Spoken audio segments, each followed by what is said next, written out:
तो फ्रिज की जगह घड़ा आ जाए और प्रेशर कुकर की जगह मिट्टी की हांडियां आ जाए, घर थोड़ा बदलेगा, संवरेगा। आप आधुनिकता और अमरीकियत और अंग्रेजियत में जो फंसे हैं, थोड़ा भारतीयता की तरफ बढ़ेंगे और इससे आपको तो आनंद होगा ही, साधु और साध्वी जी भगवान को भी आनंद होगा, क्योंकि आप उनके लिए जो भोजन बनाते हैं, जिसको गोचरी कहा जाता है शायद आपके शब्दों में, वो भी अगर मिट्टी के बर्तनों में होने लगे तो उनके जीवन की जो पवित्रता अंतिम समय तक रखना चाहते हैं उसमें भी मदद मिलेगी। होगी कि नहीं?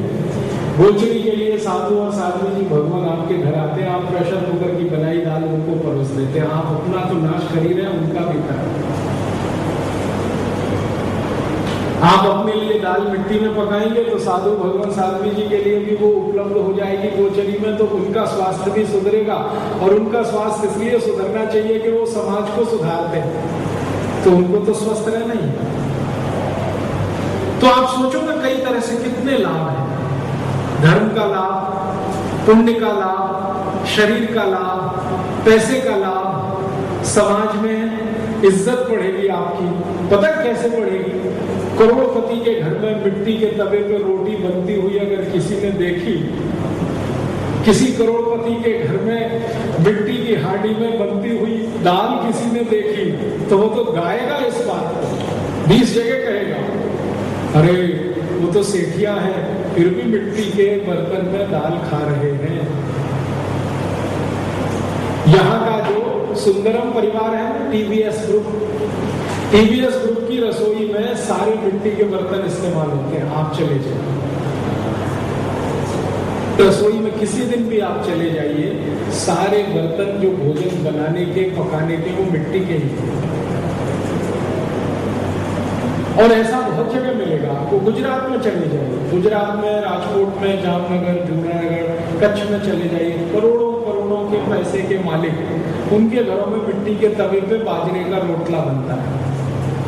रोटी को वो रोटला कहते हैं, थोड़ा बड़ा होता है, और उसको खाने का जो स्वाद है वो किसी चीज में नहीं। खिचड़ी खाते हैं मिट्टी की हांडी में बनाई हुई, करोड़पति घरों में ये है, तो आपके घर में भी हो सकता है। उनके जैसा बनने की कोशिश करें, तो इस तरह का भाव रखें, कंपटीशन करें एक दूसरे से अच्छी बातों का। ये फालतू में फंस गए हम लोग कि उसके घर में फ्रिज आ गया तो हमारे घर में क्यों नहीं, उसके घर में कुकर आ गया तो हमारे घर में क्यों नहीं। अब कंपटीशन ऐसा करें, उसके घर में मिट्टी की हांडी आ गई, हमारे घर में क्यों नहीं, उसके घर में मिट्टी का तवा आ गया, हमारे घर में क्यों नहीं, वो सुधर रहा है तो हम क्यों नहीं सुधरे। तो ये बोलते हुए इस सूत्र को मैं विराम देना चाहता हूं। सूत्र बहुत छोटा सा था, व्याख्या कितनी लंबी हो गई आप अंदाजा लगाएं। सूत्र ये था कि भोजन को बनाते समय सूर्य का प्रकाश या पवन का स्पर्श उसको होना ही चाहिए, ये छोटा सा सूत्र था। मैंने उसको थोड़ा समझाने की दृष्टि से व्याख्या कर दी कि कैसे कैसे आपके जीवन में जो भोजन आज बन रहा है उसमें न सूर्य का प्रकाश है, न पवन का स्पर्श है। प्रेशर कुकर के कारण उसको हटा दीजिए, खुले बर्तनों में भोजन बनाना शुरू कर दीजिए।